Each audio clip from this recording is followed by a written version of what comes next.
उनका जो आखिरी अंश बचता है, परीक्षित, उनका जन्म होता है। वो बड़े होते हैं, उनको राज सिंहासन दिया जाता है। उन्होंने राजकाज बड़े अच्छे से संभाला। एक दिन खजाने की सफाई हो रही है, तो खजाना तो अलग अलग राजाओं का है, ऐसा नहीं है ना जो राजा है उसको सिर्फ उसका खजाना मिलता है। पहले के राजा का खजाना भी उसी का हो जाता है। तो उस खजाने में से कीमती मुकुट निकलता है, हीरे जवाहरातों से जड़ा हुआ सोने का मुकुट। ये मुकुट दरअसल में जरासंध नामक एक राजा का था, एक बहुत पापी राजा हुआ। सेवकों को इतना पता नहीं, उन्होंने कहा इतना कीमती मुकुट तो हम अपने राजा को पहनाएंगे।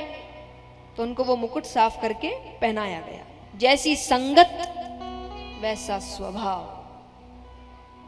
मुकुट पहनते ही उनके मन में हिंसक भाव आने लगे। वो कहे शिकार खेलने चलते, शिकार खेलने गए।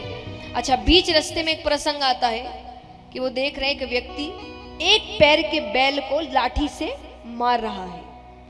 नीचे अधमरी हालत में गौमाता पड़ी है, जिसको हर थोड़ी देर में वो पैर की ठोकर मार रहा है। तो राजा उतरते हैं रथ से कि मेरे राज्य में ऐसी क्रूरता का कार्य, कौन हो तुम? उसने कहा मेरा नाम कलियुग है। कौन हूं मैं? कलियुग। ये बैल कौन है? ये धर्म है। एक ही पैर।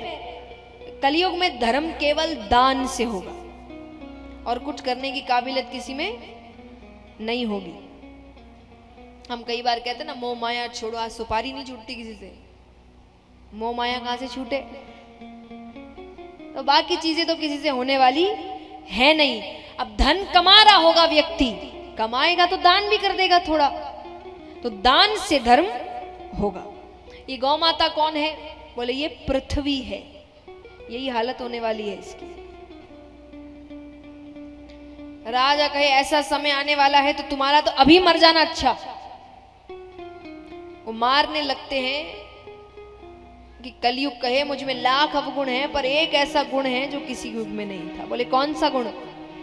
कलयुग केवल नाम आधारा, सुमिर सुमिर नर उतरहि पारा।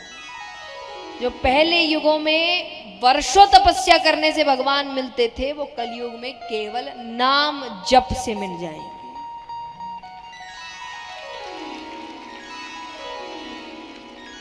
कितना आसान कर दिया भगवान ने, क्योंकि भगवान को भी पता था आसान नहीं किया तो ये मानने वाले ही नहीं। इतना आसान करने के बाद भी व्यक्ति कह रहा है उसके पास भगवान के लिए समय नहीं है। सोचिए, भगवान ये नहीं करते तो वो तो देखता ही नहीं भगवान की ओर। भगवान ने ऐसी चीजें आसान नहीं करी है, उनको पता था ये करने वाले है नहीं कुछ। कई बार लोग कहते हैं ना कि अब नहीं आते भगवान।